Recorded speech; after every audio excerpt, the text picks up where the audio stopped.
Hi guys, নমস্কাৰ বন্ধুবৰ্গসকল। মই বৰ্তমান আমাৰ গাঁও গামৰমুৰি গাঁও, যিখন এখন নলবাৰী জিলাৰ সুপ্ৰসিদ্ধ গাঁও। সকলোৱে জানে নিশ্চয়, গামৰমুৰি গাঁও বুলি ক'লে সকলোৱে চিনি পায়। আৰু গামৰমুৰি গাঁৱৰ এই এটা নিচেই সৰু চুবুৰী হৈছে কালুপাৰা চুবুৰী। কালুপাৰা চুবুৰীৰ আমাৰ এইখন দেখিবলৈ পাইছে, এখন সেউজীয়া পথাৰ। কালুপাৰা চুবুৰীৰ গামৰমুৰি গাঁৱৰ কালুপাৰা চুবুৰীৰ এখন সেউজীয়া পথাৰ। ইয়াত অতি কমেও 80 বিঘা মাটি আছে, দেখিবলৈ পাইছে আপোনালোকে। 80 বিঘা মাটি আছে আমাৰ এইখিনিত, হয়তো বেছি হ'ব, মোৰ আনুমানিক 80 বিঘা মাটি কৈছোঁ। ইয়াত আমাৰ মুছলমান ভাইসকল, লগতে আমাৰ হিন্দু ভাইসকল আটাই মিলি ইয়াত খেতি কৰা হয় প্ৰত্যেক বছৰে। আৰু খেতিও আই লক্ষীৰ কৃপাত যথেষ্ট ভাল হয়, প্ৰত্যেকবাৰে ভাল হয়। ইয়াত আমাৰ দেখিবলৈ পাইছে সেইখন মোৰ আঙুলিৰ আগত আছে, দেখিবলৈ পাইছে এইখন কালগুৰু বাবা আশ্ৰম হয়। নলবাৰী জিলাৰ প্ৰায়ভাগ মানুহে কালগুৰু বাবা আশ্ৰমৰ কথা হয়তো জানে, য'ত এটা সময়ত এনেকুৱা এটা সময় আছিল য'ত অক্ষয়বন্তি স্থাপিত কৰা হৈছিল। আৰু কিছু দুখজনকভাৱে ক'ব লাগিব যে কিছুমান কাৰণবশতঃ এই অক্ষয়বন্তি ৰাখিব নোৱাৰিলে। কিন্তু যদিহে পিছত এইটো সুবিধা পোৱা যায়, কালুপাৰাবাসী ৰাইজে নিশ্চয় সেইটো ৰাখিবলৈ চেষ্টা কৰিব।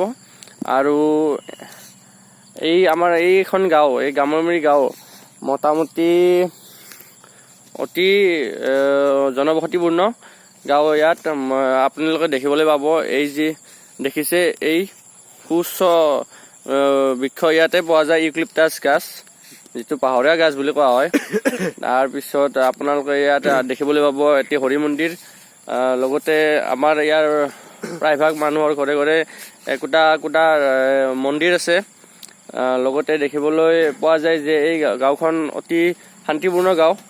আৰু মোৰ লগত আছে মোৰ খুৰাৰ ল'ৰা অৰিন্দম শৰ্মা। তেওঁ কিবা ক'ব? নমস্কাৰ।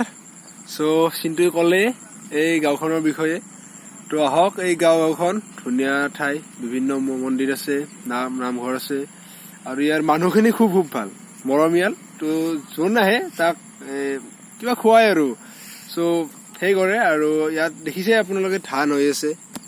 তাৰপিছত যেতিয়া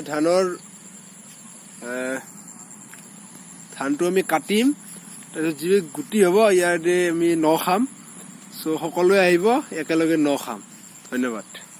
তো মোৰ খুৰা ল'ৰাই ক'লে, নিশ্চয় আপোনালোকে শুনিবলৈ পালে।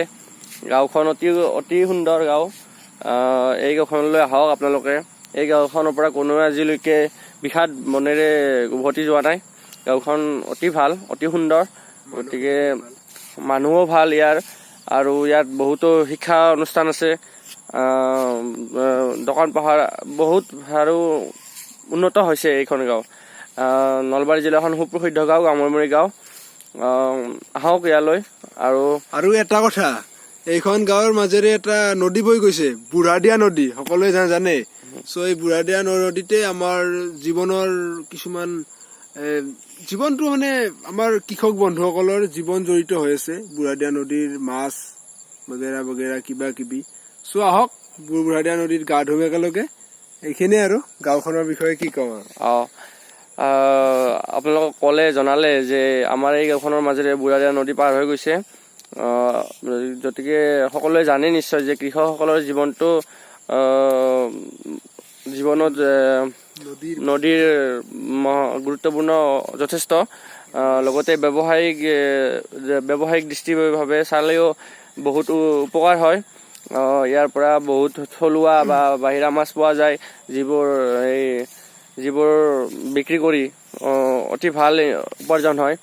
লগতে আমাৰ শস্যৰ বাবে লগা পানী তাৰ পৰা পোৱা যায়। এইখিনিয়ে আৰু। গাঁওখন আহক, চাওক এবাৰ আপোনালোকে নিজ চকুৰে।